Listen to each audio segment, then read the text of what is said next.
आज का महत्वपूर्ण आर्टिकल 56 एंड 57 है। तो चलिए जानते हैं आर्टिकल 56 एंड 57 के बारे में।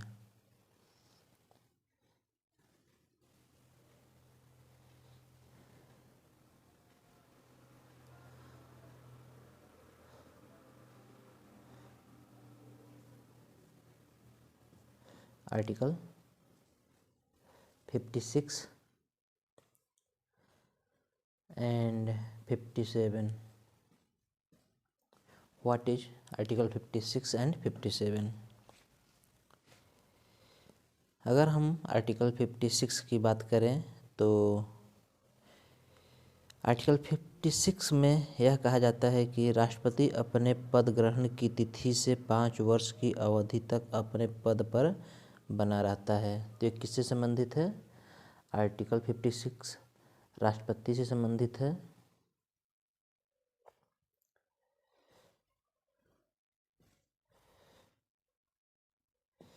प्रेसिडेंट से संबंधित है और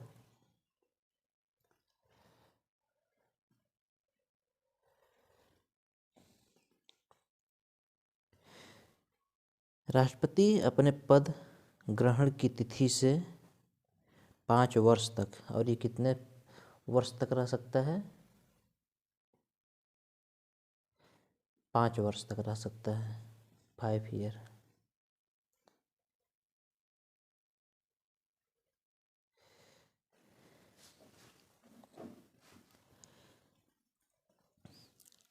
तो आर्टिकल 56 के अंतर्गत क्या दिया गया है कि प्रेसिडेंट अपने पद ग्रहण की तिथि से 5 वर्ष की अवधि तक अपने पद पर बना रहता है। तो ये राष्ट्रपति से संबंधित है, प्रेसिडेंट से संबंधित है आर्टिकल 56। आर्टिकल 57 ये भी प्रेसिडेंट से ही संबंधित है।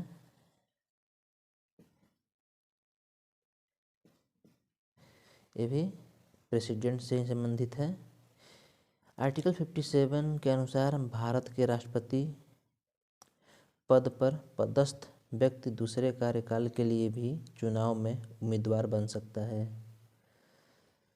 तो आर्टिकल 57 के अनुसार अगर कोई प्रेसिडेंट एक बार चुना जाता है तो वह अगली बार भी, नेक्स्ट टाइम भी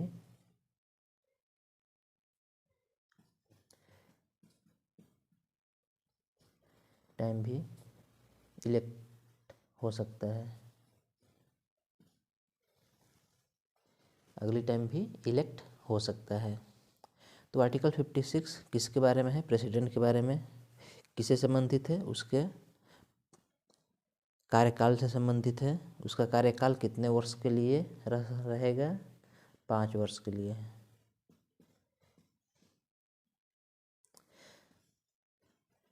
राष्ट्रपति का कार्यकाल 5 वर्ष के लिए रहेगा।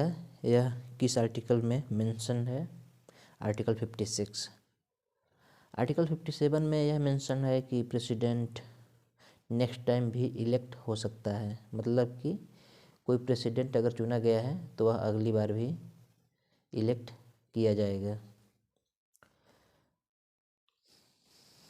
चलिए बढ़ते हैं नेक्स्ट आर्टिकल पर।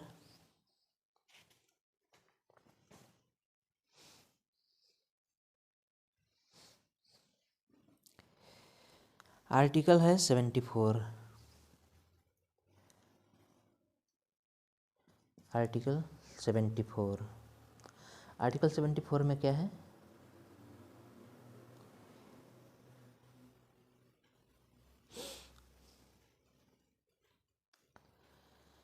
आर्टिकल 74 में है कि राष्ट्रपति को सहायता एवं सलाह देने के लिए एक मंत्रिपरिषद होगी जिसका प्रधान प्रधानमंत्री होगा, और राष्ट्रपति अपने कृत्यों का प्रयोग ऐसी सलाह के अनुसार करेगा।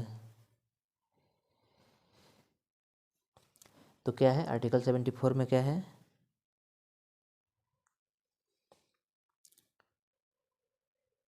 मंत्रिमंडल राष्ट्रपति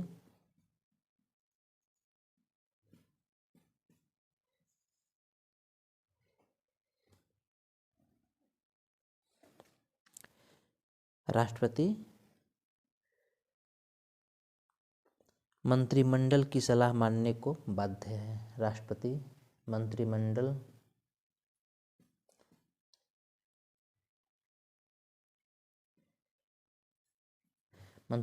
के सलाह को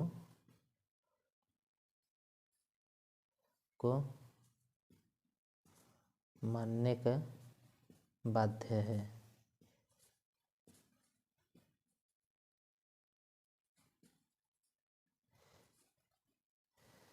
आर्टिकल 74 के अनुसार राष्ट्रपति मंत्रिमंडल के सलाह को मानने के लिए बाध्य है।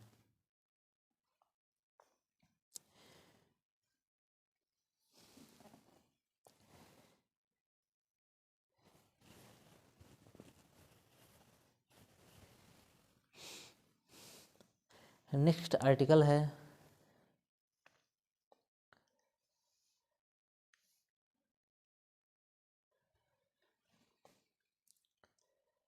आर्टिकल 78।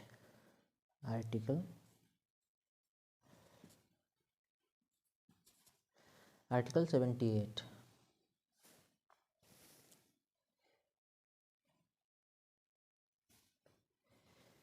प्रधानमंत्री का यह कर्तव्य होगा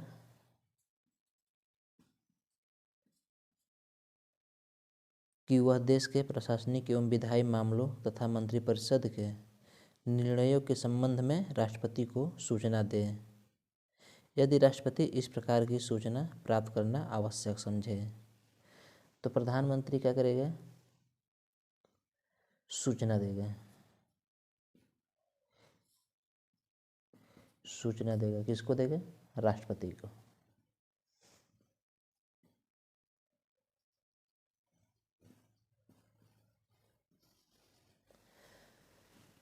आर्टिकल 78 के अंतर्गत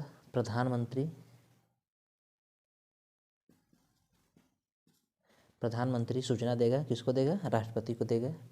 कैसी सूचना देगा? देश के प्रशासनिक एवं विधायी मामलों तथा मंत्रिपरिषद के निर्णयों के संबंध में। कैसी सूचना देगा? प्रशासनिक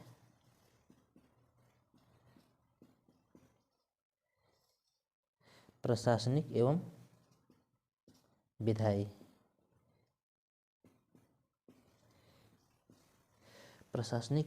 मामलों के और मंत्रिपरिषद के निर्णय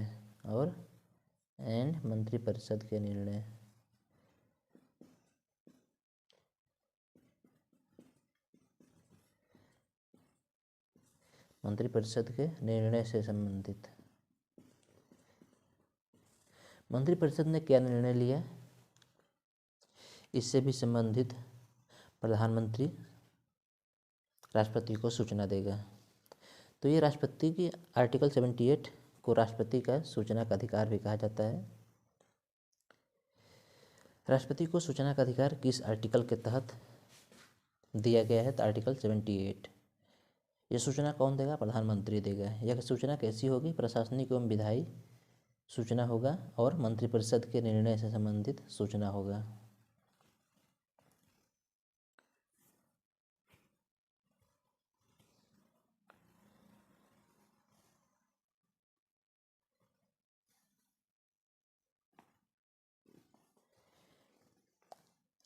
आर्टिकल 127। आर्टिकल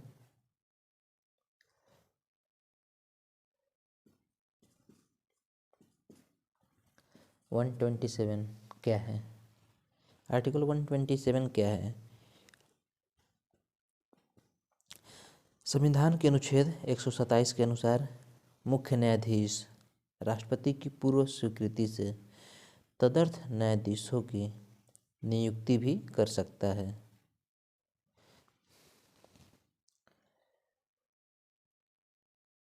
तो किससे संबंधित है?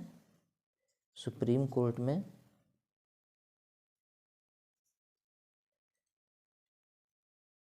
तदर्थ न्यायाधीशों की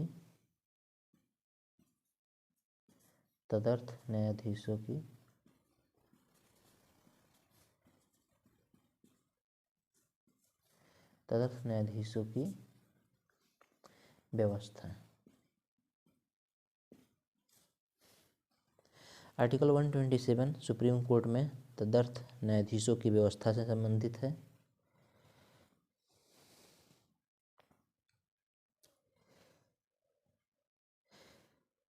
तदर्थ न्यायाधीशों की व्यवस्था कौन करेगा? बाय मुख्य न्यायाधीश।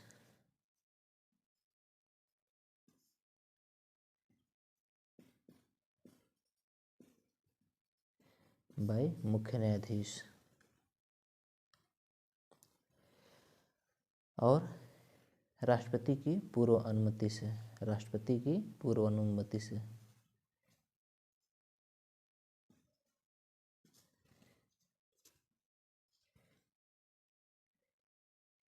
राष्ट्रपति की पूर्व अनुमति से।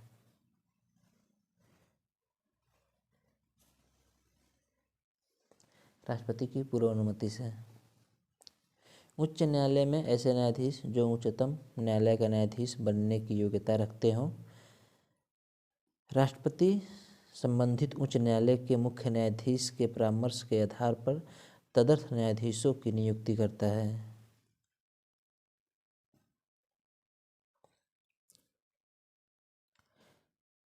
भारत में संघीय न्यायालय की स्थापना 1 अक्टूबर 1937 को की गई। इसके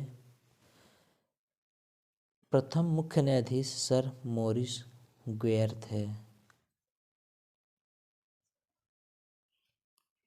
तो आर्टिकल 27 के अनुसार सुप्रीम कोर्ट में तदर्थ न्यायाधीशों की व्यवस्था यह किसके द्वारा व्यवस्था की जाएगी? बाय मुख्य न्यायाधीश।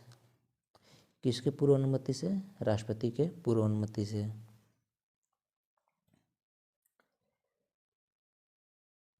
और कौन किए जाएंगे? उच्च न्यायालय के ऐसे न्यायाधीश जो उच्चतम न्यायालय का न्यायाधीश बनने की योग्यता रखते हों, राष्ट्रपति संबंधित उच्च न्यायालय के मुख्य न्यायाधीश के परामर्श के आधार पर तदर्थ न्यायाधीशों की नियुक्ति कर सकता है।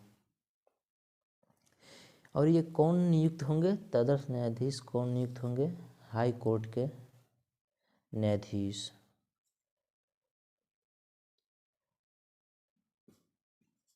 हाई कोर्ट के न्यायाधीश। और ये कैसे न्यायाधीश होंगे? जो सुप्रीम कोर्ट में न्यायाधीश बनने की योग्यता रखते हों। तो आर्टिकल 127 में सुप्रीम कोर्ट में तदर्थ न्यायाधीशों की व्यवस्था की गई है।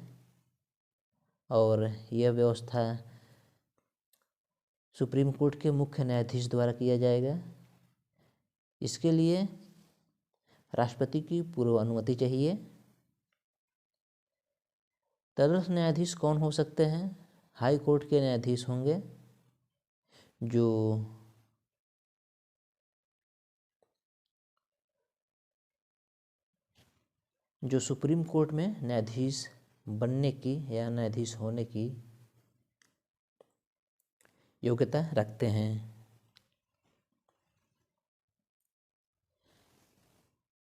आइए चलते हैं नेक्स्ट आर्टिकल पर।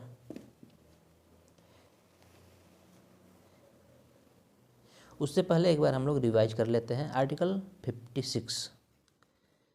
आर्टिकल 56 में क्या है? यह प्रेसिडेंट से संबंधित है, प्रेसिडेंट के कार्यकाल से संबंधित है। इसमें बताया गया है कि प्रेसिडेंट का कार्यकाल 5 ईयर का होगा।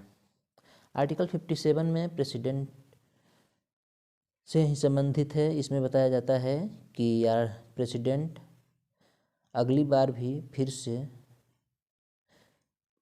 चुना जा सकता है। तो ये था आर्टिकल 56 और 57। आर्टिकल 74। आर्टिकल 74 में यह है कि राष्ट्रपति मंत्रिमंडल के सलाह को मानने का बाध्य है।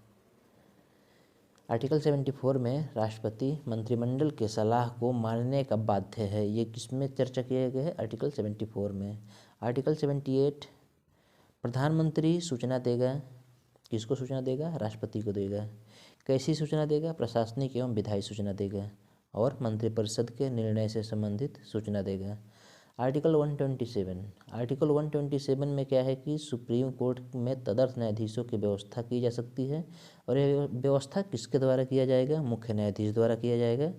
और इसके लिए मुख्य न्यायाधीश को राष्ट्रपति से पूर्व अनुमति चाहिए। और तदर्थ न्यायाधीश किसे किसे नियुक्त किया जा सकता है, तो हाई कोर्ट के न्यायाधीश को जो सुप्रीम कोर्ट में न्यायाधीश बनने की योग्यता रखता हो। चलिए चलते हैं नेक्स्ट आर्टिकल पर।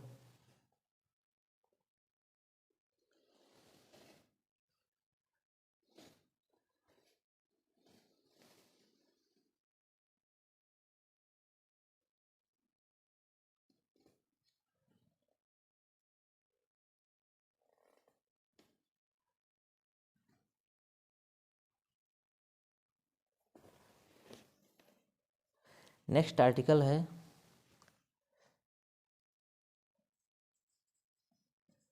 आर्टिकल 110। आर्टिकल 110 क्या है? आर्टिकल 110 क्या है? आर्टिकल 110 में धन विधेयक को परिभाषित किया गया है।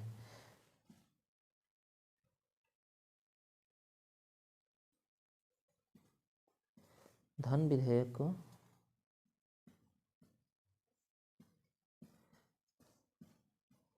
परिभाषित किया गया है।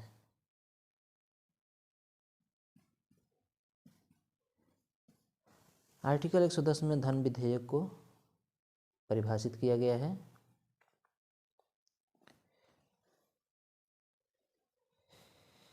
संविधान के अनुच्छेद 110 के अनुसार कोई विधेयक धन विधेयक समझा जाता है यदि केवल निम्न सभी या किन्हीं विषयों से संबंधित उपबंध है। पहला है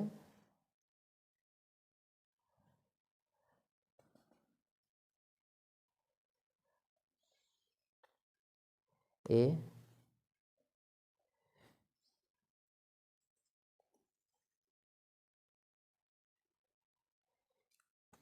किसी कर का अधिरोपण किसी कर का अधिरोपण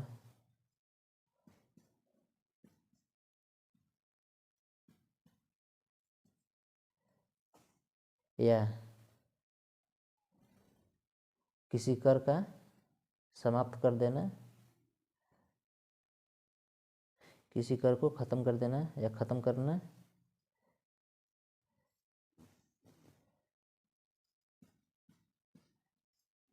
या कम कर देना या छूट दे देना, या कर में छूट,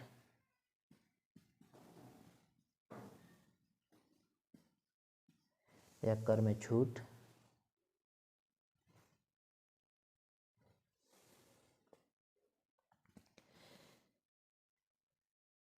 या परिवर्तन से संबंधित या परिवर्तन कर दिया गया है। किसी कर का अधिरोपण या खत्म करना या कर में छूट या किसी भी प्रकार का परिवर्तन किया गया हो। पहला शर्त यह है, अगर ऐसा किया जाता है तो वह धन विधेयक माना जाएगा। बी,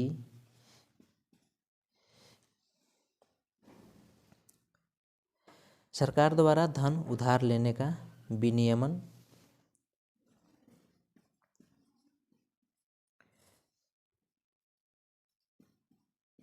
सरकार द्वारा धन उधार लेने का विनियमन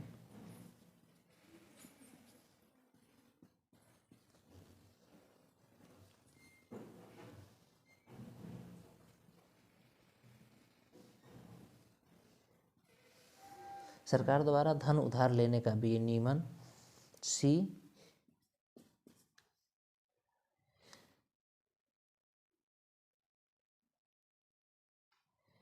भारत की संचित निधि या आकस्मिक निधि में धन जमा करना या निकालना हो। भारत की संचित निधि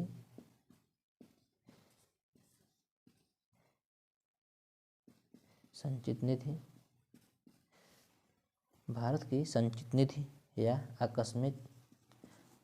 आकस्मिकता निधि में धन जमा करना,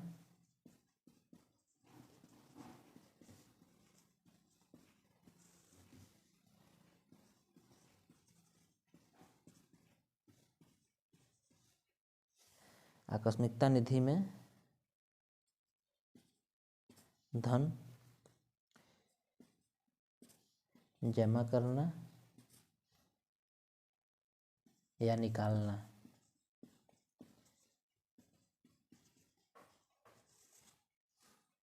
भारत की संचित निधि या आकस्मिकता निधि में धन जमा करना या निकालना, अगर ऐसा भी कुछ होता है तो भी यह धन विधेयक माना जाएगा। सी हो गया। अब डी पे आते हैं। किसी व्यय को भारत की संचित निधि पर भारित घोषित करना या बढ़ाना, किसी व्यय को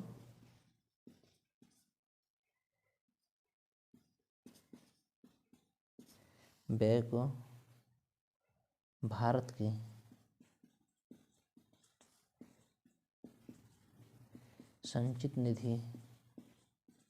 संचित निधि पर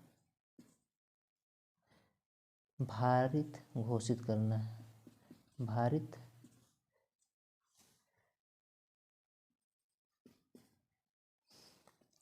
घोषित करना। किसी व्यय को भारत की संचित निधि पर भारित घोषित किया जाता है तो भी वह धन विधेयक कहा जाएगा। तो अभी तक हमने 4 प्रकार के कंडीशंस को पढ़ लिए हैं। जैसे ए है किसी कर का अधिरोपण या खत्म करना या कर में छूट देना या कर में परिवर्तन करना, तो वह धन विधेयक माना जाएगा। पॉइंट बी है सरकार द्वारा धन उधार लेने की विनियमन, सरकार द्वारा अगर धन उधार लिया जाता है तो भी वह धन विधेयक माना जाएगा। भारत की संचित निधि या आकस्मिकता निधि में धन जमा करना या निकालना, अगर कोई ऐसा भी प्रोसेस होता है कि भारत की संचित निधि या आकस्मिकता निधि से धन जमा करना या निकाला जाता है, धन जमा किया जाता है या निकाला जाता है, तो भी यह धन विधेयक माना जाएगा। किसी व्यय को भारत की संचित निधि पर भारित घोषित करना, अगर कोई व्यय संचित निधि पर भारित किया जाता है तो भी वह धन विधेयक माना जाएगा। चलिए आगे बढ़ते हैं। ई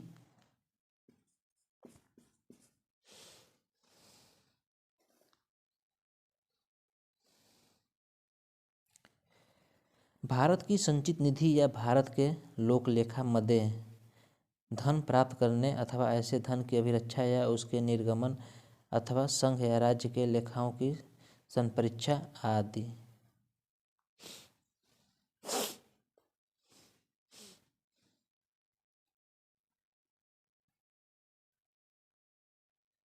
तो क्या क्या है? संचित निधि या भारत के लोक लेखा मदे धन प्राप्त करने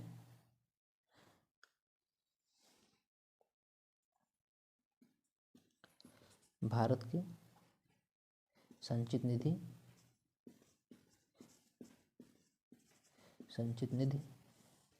या भारत के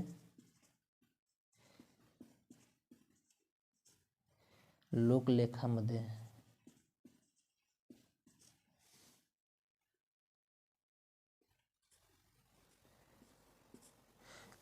मध्ये धन प्राप्त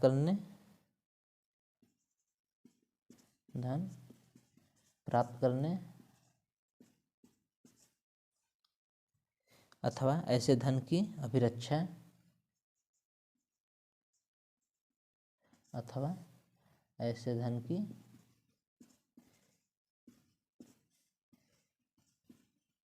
अभिरक्षा ऐसे धन की रक्षा या उसके निर्गमन अथवा संघ या राज्य के लेखाओं की संपरीक्षा आदि। तो ये था आर्टिकल 110। कोई धन विधेयक होगा कि नहीं, यह किसके द्वारा डिसाइड किया जाता है? तो लोकसभा अध्यक्ष द्वारा।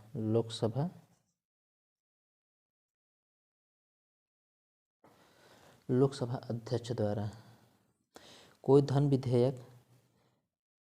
बिल धन विधेयक है कि नहीं, कोई विधेयक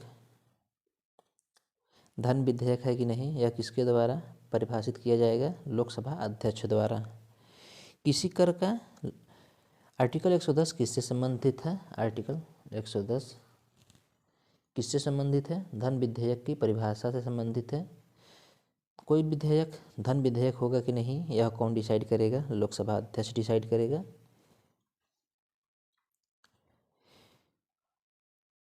इसके डिसाइड करने के लिए कितने आधार हैं? तो कुल 5 आधार हैं। पहला है किसी कर का अधिरोपण या ख़त्म करना, या कर में छूट, या किसी कर में परिवर्तन करना, तो यह क्या माना जाएगा कि धन विधेयक है। सरकार द्वारा धन उधार लेने का विनियमन भी धन विधेयक के अंतर्गत आता है। भारत की संचित निधि या आकस्मिकता निधि में धन जमा करना या निकालना, यह भी धन विधेयक के कंडीशन माना जाता है। किसी व्यय को भारत की संचित निधि पर भारित घोषित करना, यह भी धन विधेयक का एक कंडीशन है। और लास्ट है भारत की संचित निधि या भारत के लोक लेखा मध्य धन प्राप्त करने अथवा ऐसे धन की अभिरक्षा या उसके निर्गमन अथवा संघ या राज्य के लेखाओं की संपरीक्षा आदि। तो आज के वीडियो में बस इतना ही, फिर मिलते हैं अगले वीडियो में। Thank you.